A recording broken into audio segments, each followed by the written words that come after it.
کاش میں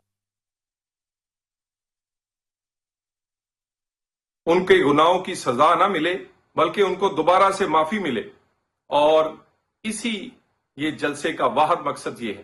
اس جلسے کا کوئی یہ مقصد نہیں ہے کہ پاکستان میں بجلی سستی ہو، پاکستان میں روٹی سستی ہو، غریب کا چولہا چلے، معیشت چلے، پاکستان میں دہشت گردی ختم ہو، بلکہ مطلب صرف ایک ہے، جلسے کا مقصد ایک ہے، سیاست کا مقصد ہی ایک ہے کہ اڈیالہ کا جو مجرم ہے اس کو معافی دلوائی، اس کو این آر او دلایا جائے۔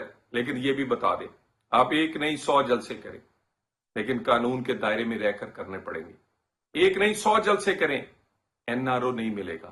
ایک نہیں 100 جلسے کریں، پاکستان کو دوبارہ سے سیاسی انتشار کا شکار نہیں ہونے دیں گے۔ ایک نہیں 100 جلسے کریں، پاکستان میں دوبارہ سے 9 مئی نہیں ہوگا۔ ایک نہیں 100 جلسے کریں، آپ کی کرپشن اور کے پی کے حکومت کے کارنامے نہیں چھپیں گے۔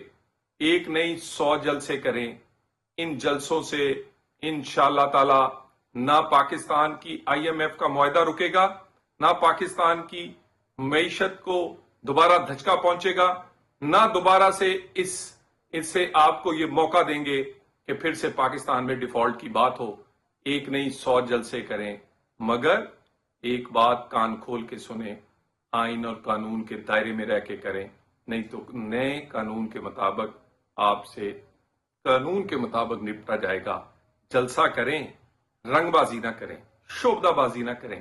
جلسہ کرنا ہے، میدان کھلا ہے، جگہ موجود ہے، کر کے دکھائیں۔ جلسے کے نام پر پریس کانفرنس سے بیان دینے کے بعد بار بار ملتوی نہ کریں۔ ایک لوگوں کو دکھاتے کچھ ہے، اصل میں کرتے کچھ ہے۔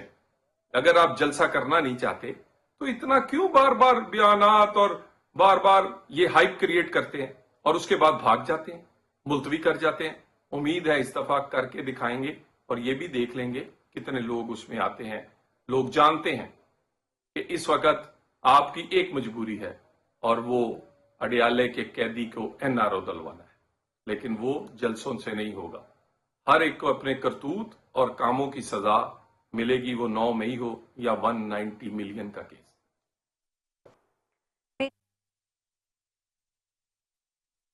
رہنما مسلم لیگ نون طلال چودھری میڈیا سے گفتگو کر رہے تھے۔ انہوں نے کہا کہ سب سے زیادہ دہشت گردی خیبر پختونخوا میں ہے، بے امنی ہے۔